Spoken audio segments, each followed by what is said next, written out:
Hello guys and welcome to the third episode in the Let's Play the Imperium Universalis mod for Europa Universalis 4 as Massalia. I think I've been saying Massalia or something like that until now, but I haven't uploaded any videos of this campaign yet, so I have yet to gain any proper corrections of pronunciation in the comment section. Well, maybe I have in previous episodes, but the point is I have not been able to read them yet, so that is why that if you guys maybe have corrected me, I am still mispronouncing like I have a tendency to do. But I don't know, that is a very classical thing for YouTubers who play historical games to do, so I do not feel overly ashamed. Anyways, while I was loading up the game, I did notice that some developments have been going on in the greater world of the, the European, ancient and Middle Eastern. I don't know, what would be a common name for this this ancient map we have here? Or ancient period map. I don't know, let's not think about that too hard, because in the east, the Persians have indeed expanded. Cyrus the Great of the Achaemenid dynasty has expanded his borders. Are you guys Zoroastrian yet? I mean, you have a Zoroastrian symbol, or maybe that's just a general Persian thing. Because you still have sort of the just the basic Iranian religion. Don't know if that's supposed to represent some sort of native pagan religion, or what? Manpower recovery speed, cavalry cost looks pretty decent. We don't get to see all the effects and the decisions you can get from the religion, but something has indeed happened. You can see how they have conquered in its entirety the Median Empire, which they used to be a vassal of. So I assume this is some sort of event, because they've already cored everything. So I am very much feeling confident that there's some sort of event going on here. So it would not surprise me if the Babylonian Empire is going to suffer some similar fate soon. So it'll be interesting to see just how big the Persian Empire will get. I don't know if the Persian Empire will have some sort of internal troubles mechanic that'll sort of balance out the fact that they get to blob like this, but I don't know if that even exists in this mod at all, because this mod, from my perspective anyways, it's like it ends in 300 AD, so it's really a mod focused on the growth of, you know, a big empire. Like in history we got the Roman Empire, but I guess this mod allows you to choose a different empire or a different nation where to do empire building with. But I don't think this mod has any sort of focus on the collapse of said empire afterwards. But obviously the Persian Empire did get wrecked in the history during this time period. But obviously the thing that Alexander did is not really something you can do in this mod, because he essentially just conquered the whole thing. But in this game, essentially, you would get so much overextension and aggressive expansion that there's no way you could actually do that. I mean, the war score wouldn't even let you try. So I'm not sure how all this is handled. It would be interesting to see what is the aggressive expansion. Oh, it's here. Yeah, look at that. The Persian Empire has no aggressive expansion, so it's very obvious that they annexed Media by event. Presumably maybe a player could change history and maybe resist the Persians, but I'm not entirely sure how that works. There's also currently a war raging in between the Babylonians and their Egyptian rivals. It's actually Egypt who started it. They started a humiliation war against Babylon. So, but that backfired pretty badly, and now they are suffering from Libyan separatists, Arabian rebels. Not sure if Arabian rebels are separatists as well. They have an Arab culture, so that might be, but I don't know. It would be interesting to see how that works out, but I do not know at the current moment. Anyways, we are currently locked away far into the west here, in our glorious little Massalian area. I would hope that we would get to explore some of this soon here, or get to just discover it, I guess. We should be able to get the provinces that we border soon enough. I'm pretty sure the game mechanics would allow us to do that. And I've been thinking in between the previous episode, no, I do not want to ally you or marry you. I did that in my first attempt and that did not work out. But yeah, I think I've decided I want to go ahead and attempt a war against the Vediansi, because we're very close to getting the favors we need. So, so I hope that it can be successful. Obviously, we're gonna have to keep an eye on rebels here. They have 0% so far, so I wonder if we will want to start the war before or after the rebels pop up. They have such low percentage, or such a low revolt risk though, that it might be worth trying to just harsh treat them. Although they're quite expensive to harsh treat actually. So, do I get to see how expensive it was? I thought I could. I think it said something about 170 something military power. That's... oh no, that can't have been. That must have been something else that cost that. Huh. Well, I don't know anything about that for now then. We will instead just have to sit in our butts again and wait for favors. I mean, we don't need to wait for favors, but let's see, who are our allies again? Yeah, we did keep that alliance with Emporion, and I would love to call Emporion into the war. So, I will wait for those favors to build up. Alright, I think the time has come to give this war a shot. So we have 5 fire. So hopefully that'll help out our archers a bit. There's also a policy I think we can take. We can do land fire damage. I think we're just going to boost our infantry, because it's sort of the most important, isn't it? Yeah, let's do that. Infantry combat ability and shock damage. That will be useful. So we'll do that. Essentially we're paying military points for some extra strength. We're losing a lot of money fast, so it's really good that we got that money for kicking in this guy's ass. He has not made any rebel progress yet, so I'm not too fearful that he will be able to mess us up too much. Right, quickly before we go to war though, let's get the transports out of the way. And let's hope we can swoop in here and deal some damage before shit happens. I'm really hoping that this guy will help us successfully here. So annoyingly enough, we do have to give this guy land, or promise him land. If I can, I might just give him this province, because I want to keep him around as an ally. Although the border tension that will come, and the fact that we will no longer share any real rivals, might make a future friendship with this guy impossible, so I'm not entirely sure how all of that will work out, but we will just have to wait and see, really. So we're gonna do conquest of this place. That'll be our war goal. And so we go. So we'll attack immediately. Because we want to get... ah, of course we didn't get in there. And also, what is your problem? Why are you not helping me? There he comes. You slow little meme. Okay, so he's gonna run away. Not sure to where though. Well, he's gonna start by going here. You want to try and knock out this army, as I said, and we did. Good. So you're coming over here as well. Let's hang out then and kill him. That very nice. Let's begin the siege, and let's just hope that these guys don't bother coming along, because that would be nice. Yeah, let's actually consolidate, I think. Did that yeah, that reduced one of the regiments, so that should reduce the yeah, now we're just one over the limit. It might even be worth kicking this guy out of the army, although that would give us a dangerously small amount of troops. I still think, yeah, you know what, you're gonna disband and we're gonna replace him with a just a mercenary instead, who can do the job.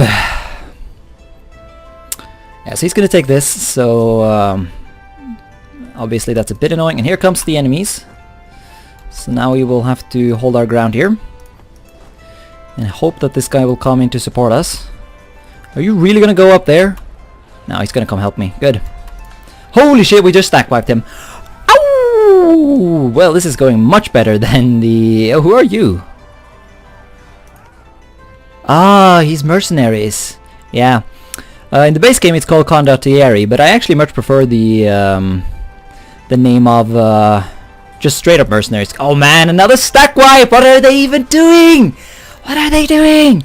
They're getting shredded. I love it! I absolutely love it. So good. Okay, and we should be able to take this now. Fuck, get wrecked, son! Jesus, can we get over here and maybe do some annexation? Although, to be honest, well, are there any trade centers or anything? Yeah, there is actually. That does make that province quite valuable. Does make it quite valuable indeed. So if we can take both of these, that would be not necessarily a bad thing, obviously.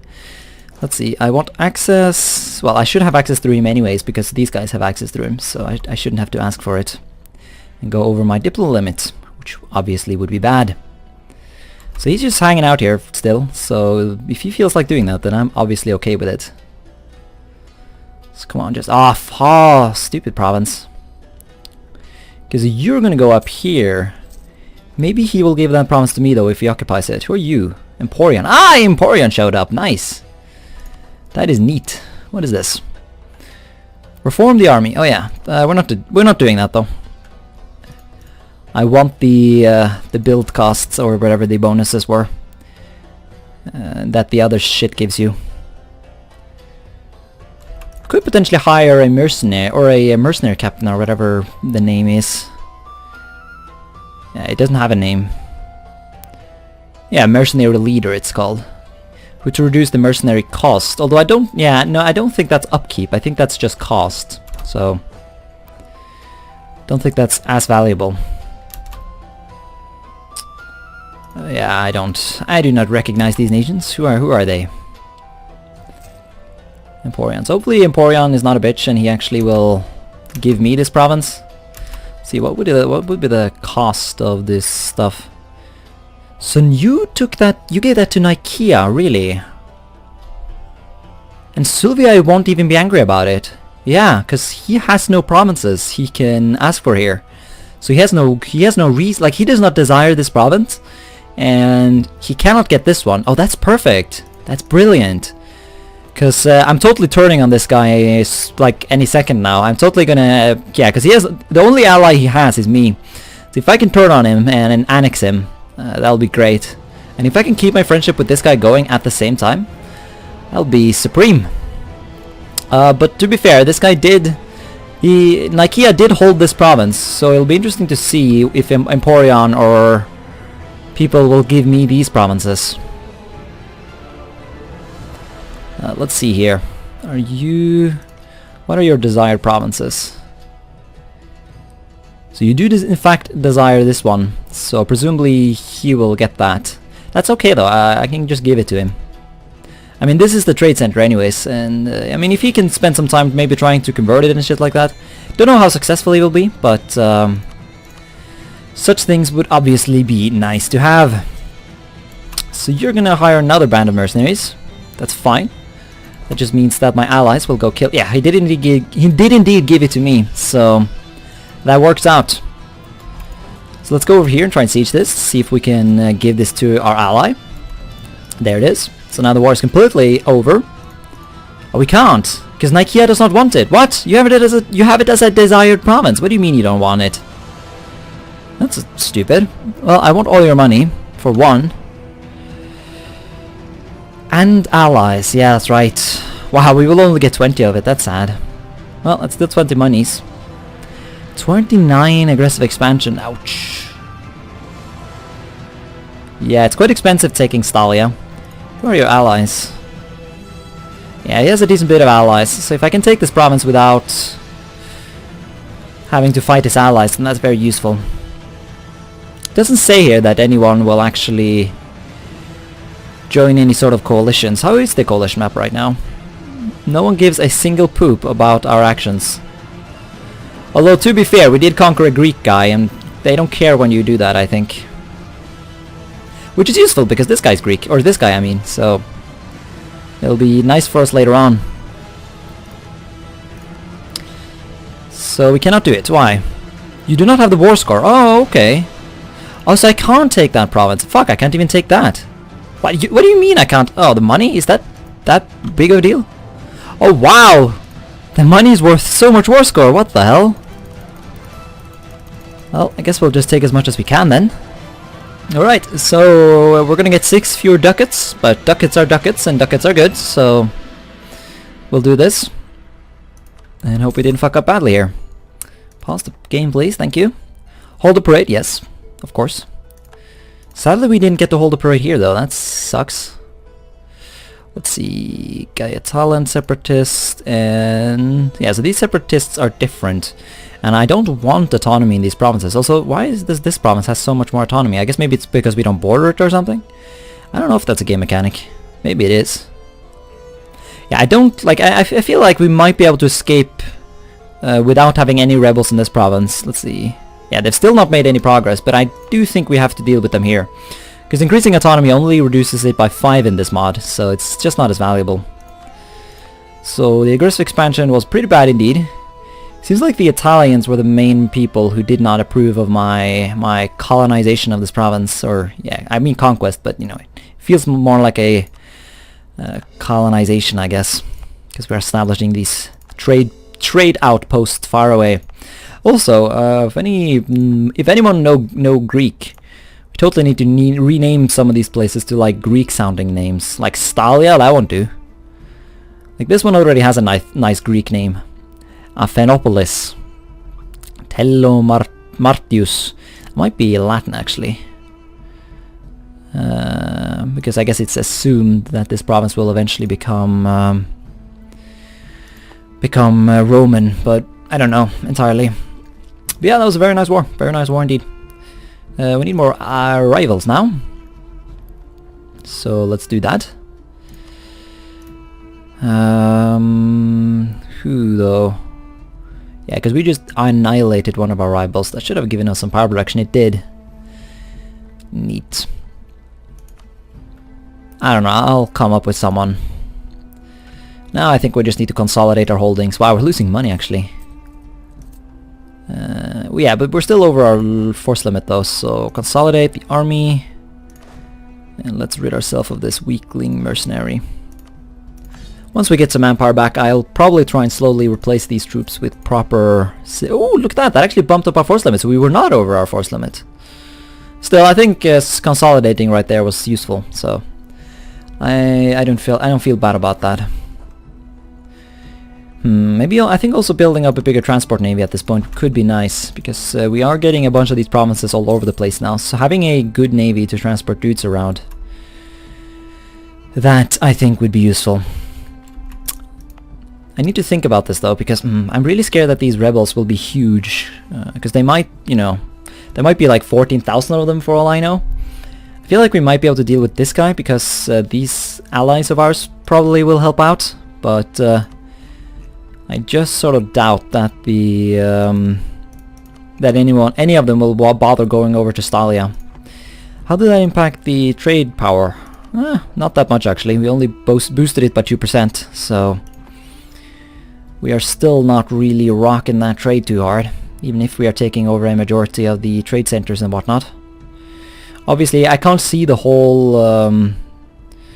well, I guess it's not technically a majority yet. We have yet to take this area. But we'll get around to that eventually. So we can make this guy a rival actually, but I don't think we want to do that. No, I think we would just want to chill. Because the next target will be fucking up this guy. He got actually decently beat up in this war, so this would have been a good time to invade. But I don't know if I want to risk the aggressive expansion, because I know aggressive expansion is pretty bad in this game. So I want to wait until these guys have calmed down, as it were.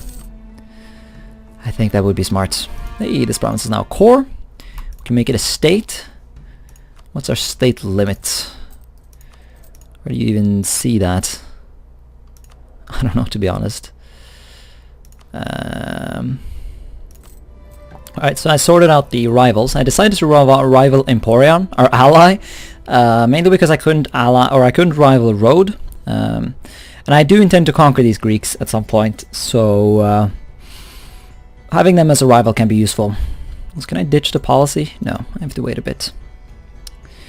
But that's okay. Yeah, I don't... Yeah, it was a bit sad because I lost the alliance, but that does open up the door for another alliance. And I'm not entirely sure who I want to ally yet, but I may be thinking of this guy, Sordones. He might be a useful ally in the war against Narbo.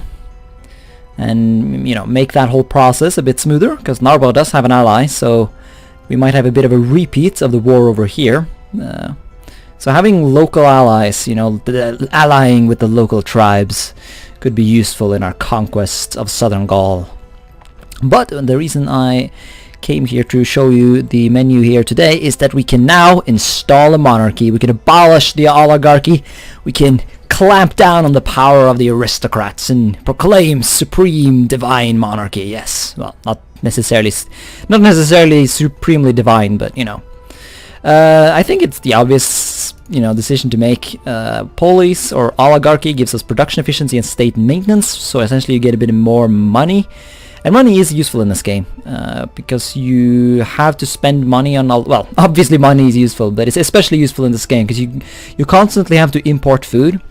If you look on the food supply and slave supply, we have a decent bit of slaves now because we have done so much conquering, but our food has been going down. Well, it's decent now because I went and purchased some food, but we'll have to keep an eye on that. It's sad as well because I definitely did just conquer more food. We conquered some wine. And we conquered some fish. So yeah, okay, so this is a ceramic province, so that's not that good. Well, it has decent value, but value is, I think, doesn't the value just really impact the trade thing? Yeah, I've played this game for so many hours and I still don't really know how trade works. And yeah, I know there's a really good video relatively recently released, but you know, it's been a week, right? So I don't remember everything that video said. I don't know what the video is called, so if you don't understand what video I'm talking about, just Google like EU4 trade guide or something like that. It's by a guy called Demian's Paradox or something. He makes tutorials and shit, and gets a fuck ton of views because his videos are actually pretty good. So here you go, I just gave you some free promotion there. Although I guess promotion from a small channel like me is not the most epic thing in the world, but let's stop rambling and abolish freedom and install a monarchy. Yeah, 5% discipline. I mean, you know, diplomatic. Yeah, it's just good. The autonomy change is fucking nice as well. So we installed a monarchy. I didn't get to read the text there, but I don't think any of the decisions in this game really have any text to them. It's always like, disrespect foreign deities. We will and then the hover over text is just, we will disrespect the deities of other nations and cults. Or religions, it says, but yeah, you get the idea. It's not very, it's not a mod focused on that, and Jesus. Maybe losing all of this stability while we have overextension and problems was not the brightest of ideas, but we were at least able to get back up to 0, so that's good. Yeah, I wanted to do it now because you never know what happens with your legitimacy. It might always go down a bit if some event or some bullshit happens. So now we just need to wait, build up some cash, maybe try and prepare ourselves for the war coming. Also, yeah, manpower is basically up to strength again, so I think we're going to start disbanding these mercenaries and replacing them with regular troops drawn from the citizenry of the glorious city-state. Well, not really a city-state anymore. The glorious kingdom of Massalia, yes. What are we called now, anyways? We are now are we just a tyranny? Is that our title? Let's see. Do you see it in diplomacy, maybe? Yeah, we are just a tyrannus. That's our government for. We're literally just a tyranny. Obviously, tyranny meant different thing. Well, it means sort of the same, I guess. It's just that it wasn't necessarily implied to be bad back in the day, I guess. Although maybe it was. I think the Greeks weren't exactly hyped about it. I don't think the Greek kings or Greeks didn't necessarily approve of kings, which is actually true. I don't think we're technically a kingdom. We're basically a dictatorship. Because I don't think the Greeks would have accepted kings. Although some of them did have kings, obviously, like Epirus and Macedon, although maybe those types of Greeks were a bit un-Greek in the eyes of the more traditional Greeks down here. See, now I'm pretending like I understand what I'm talking about, and I obviously don't, so don't take what I say seriously. because that could potentially be a big mistake. Yeah, I'm also improving relations with this guy because I want access, and he will give it to us now, so... Yeah, I want to be able to walk into Stalia when the time comes. Maybe what we'll do is we'll start renaming provinces after after subscribers again. That was fun. I always like it when you get some excuse to name shit after subscribers. Maybe I'll take like a subscriber name and I'll Greekify it in some way, because I totally know Greek, right? So essentially I'm just gonna put polis at the end of everything. Or maybe try and copy the way other things are written. Like, I know polis is just city, but I'm uncertain what other things you could do to Greekify a name. But that could be fun. We can fund cities in the name, or name them after our subscribers, or my subscribers, strictly speaking. Maybe we'll do that. Oh, very nice. Consequences of debt slavery. So gain more slaves. Still haven't really seen any of the positive advantages that you're supposed to have by having slaves, but, you know. Maybe they'll pop up eventually. Our army is back up to strength again though, or our manpower is, so I think we can afford to ditch these mercenaries and get some proper hoplites instead. Hey! Colchis. I always called them Colchis. Yeah, I remember you. I remember you from Rome Total War, or Rome 2 Total War, I should say. Faces. But you're not called Colchis, though. Oh, okay. So Colchis has a claim. Okay, so you're called Colchis. Sarmatians. Okay.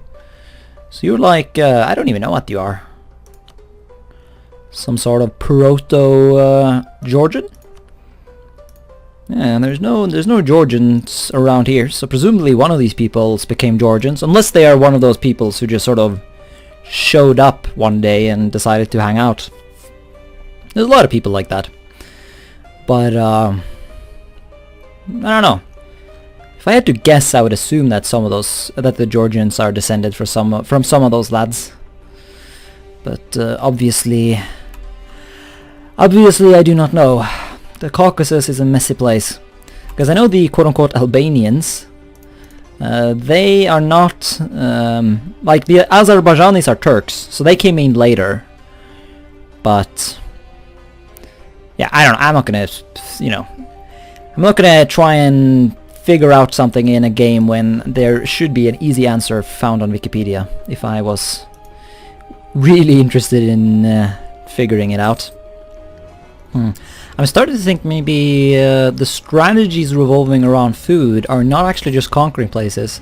Seems actually it's really important to build these buildings here, building granaries and grain depots, because they boost they increase the goods produced by 1, which is pretty darn big, because that literally doubles it. Yeah, I mean, like your average province has like, I mean, look at this shit. 0.37 goods produced. I mean, if we can boost that by a whole point, that's a lot of fucking food. Because right now we're kind of struggling kind of a lot. Food is declining steadily, and we're gaining so little money that we just don't have the money to pay for it. So I'm a bit worried about what's going to go down here. Oh fuck! There's a pandemic in Stalia. That is annoying, so we might even have lost some development there. Ooh, a zealot, that is... oh, so good! Yes, Cleopatra! My girl, I mean. Yes! That works so well. We might be able to convert these bitches then. That would be so useful! Yeah, right now we're just waiting for rebels, hoping that they will be kind to us. Trade protection, really? Are you messing with my trade? You gotta be... yeah, you're one of those... well, actually, no, you are... not even in my trade notes. I don't know what that's all about. Oh, wow. I did not even get to see that. How many rebels was that? Definitely a decent bit of them. But, how come they got more army tradition than I did? Makes no sense. Well, they're dead now, so they should not revolt for some time, so that's neat. Ah, you gotta fucking love these. These fucking animations. Oh, it's so good.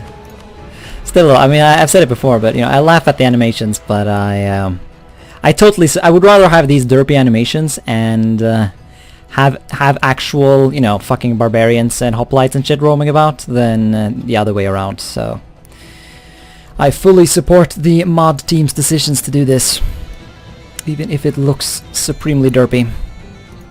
What? The nobles refuse to support me? What is this meme shit? No! I don't even have the points to boost stability back up. No! Shit. Gonna get some rebels here. Agathian separatist. Oh, those guys are back. Well, hopefully it's not gonna... Well, it's barely any revolt risk though. We should be able to sit on our butts for some time and hopefully survive this. This is a cool event. So essentially the Sabasi are asking us to make them civilized. So we can gain an ally, or... I don't really understand how this works, but I'm not in the mood to lose my power, especially now that I'm low on stability. And these guys hate me, so I don't really know what the game is on about. Like, I would help these guys, they're my ally. But this is bullshit, fuck you. Yeah, I did some stuff off screen. I did actually ally this guy for like a second, but then I changed my mind because I noticed this guy, or I mean this guy would ally me. We did also ally the Sardones, so I feel like our position is relatively secure. The main problem is the economy. We just don't have money, and you need money to get money, if you know what I mean. So aggressive. Ah, that sucks. Aggressive wolves. Nasty, nasty memes. Yeah, like it says, the game definitely does say we're gaining money. The thing is, though, I have to import food all the time. So can I get rid of this now? Leader maneuver. No, we still have to wait some time. Oh, no, never mind, we can repeal it. So there we are, now we should gain some more military power. We have boosted it though, so we did get that initial power. Morale and supply limit. Definitely gonna want to aim for the next one as well. I mean, obviously. Ah, and the next one gives us an idea. I haven't really decided yet, but I'm considering doing expansion for like just a second. And using expansion just to start some colonies here. And then later I'll ditch the idea and then I'll swap it over to syncretic religion. Because this looks so good, look at this. You gain morale, you gain cooperation, improved relations is fucking valuable because it reduces the coalitions. Promoted cultures is the main one. Here's a separate, like it's just so good. Religious unity. Give me some syncretic religions, like I want your gods, Celtic people. Like we can keep like the Greek gods, but we'll have druids as well. We'll have druids praying to the Greek gods. Those are the ways of the tyranny of Massalia. But yeah, I think we're gonna end this episode here. So thanks so much for watching, and until next time,